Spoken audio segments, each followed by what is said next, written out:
होता से समय आपण मैंने देखुए देवता माने रोते स्वर्ग ऊपर असुर मैंने रोते पाताल मानव रोते पृथ्वी तापर आसिले जिते द्वितीय युग बदली है से असुर पाताल आसिले मानव रूप जो से समय भगवान राम जन्म है आग जो युद्ध होता ठाकुर असुर मध्य आप देखिए बहुत युद्ध हुए ठाकुर निजे बुलती असुर मान मारती से हिसाब से आम दशहरा दुर्गा पूजा ये सब पालन हो तापर रामचंद्र जन्म नेले जो हिसाब से कहीं गोटे जुगे असुर पाताल बाहरिका मानव रूप में पृथ्वी को आसिले जिते आउ गोटे जुग को आसिले द्वापर जुग को आसिले देखिए कि असुर आ मानव नहीं से परिवार भितर जन्म नेले जोटा आप जानवे महाभारत है जिते आप कौरव और पांडव हेले पांडव और कौरव जिते से समय देखिए दुर्योधन ये से असुर प्रवृत्ति लेकिन परिवार भितर जन्म नेले से समय भी विष्णु भगवान अवतार नहीं कृष्ण अवतार नहीं आसिले से हिसाब से लेकिन जिते कली जुग आसिले आप भावुवे कि कहीं ठाकुर किए एवं पर्यंत मानव रूप नहीं आसिले आप जानवे कि गोटे समय गोटे जुगे असुर पाताल थे द्वितीय मानव रूप ने जोटा रावण तृतीय परिवार भितर आसिक बसिले जोटा आम महाभारत कली जुगे असुर आउटे आम भितर अच्छा एवं सी परिवार ना प्रत्येक लोक भितर अच्छा गोटे असुर गोटे देवता आमको विचार करवा आम असुर को बचेबू कि आम देवत्व पद को आम बाहर को काढ़ू कहीं धीरे धीरे जुग बदलू बदलू से कली जुगे से आम भितर प्रवेश करगले से आपने जानते कि यही समय किए असुर नहीं किए देवता कहीं किए पृथ्वी में आसुना अच्छा आपड़ जब देखते गोटे जगह युद्ध हो बहुत अमानविक लोक भी अच्छा तो असुर प्रवृत्ति आम कहू आउ से कहते आप ठाकुर कहीं जन्म ने ठाकुर जन्म ने आप देखिए सब समय मानव रूप में नहीं जगन्नाथ एकमात्र महाप्रभु जहाँ जी जहाँ को वृक्ष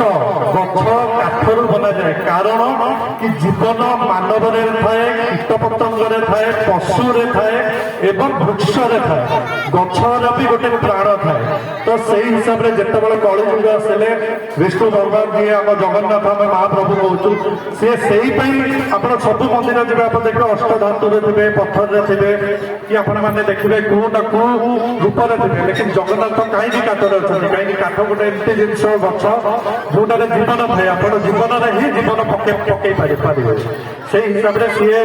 आज आम जुगर ये आम कली जुगर जो नीति नियम थाए आमर जगन्नाथ मंदिर से गोटे मनुष्यर घर में भी से नीति नियम थाए आम स्नान करूँ भी स्नान पूर्णिमा हुए आम देह खराब हुए जगन्नाथ भी देह खराब हुए आम मौसी घर को छुट्टी में बुली जाओ जगन्नाथ भी रथरे मौसी घर को जाते आम घर रोषेशाला अच्छी जगन्नाथ घर भी रोषेशाला अच्छी सी आमठू किसी भिन्न ना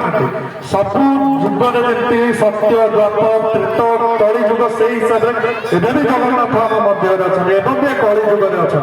कली जुगे आम मान भितर असुर जमी पाताल रावण हिसाब से मानव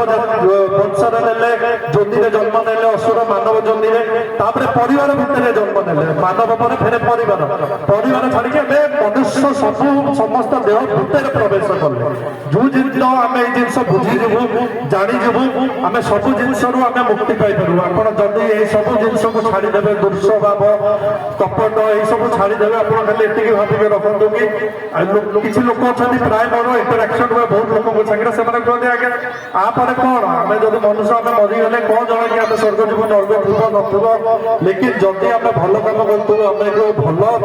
पूर्ण जन्म मिल जदि आम ताठू आ भल कर्म करूँ से हिसाब से आम जदि भाव ये जिन को जो मैंने विश्वास करना मुझे कहे भाई जदि आप विश्वास करते भल कम करूँ से असुविधा कौन आपको से जदि आप विश्वास न कले भी किसी क्षति थोड़ी हो लेकिन न अजण हिसाब से कि जन हिसाब से आपको निजे निष्पत्ति नवा पड़ो कि आप भितर जहाँ अच्छी आप जदि बचेबा चाहते और क्या मारे चाहते तो यहाँ मोर छोट किसी महाप्रभु को लेकर मोर मंतव्य अच्छी जहाँ को जो ग्राम जाए जो जाए मुझे चाहे कि समस्त मन में विचार आसू समस्त ये जिन नहीं चलतु एवं यही ग्राम आसिक मत बहुत खुशी अनुभव है मुझे धन्यवाद जनइबी समस्त को जय जगन्नाथ।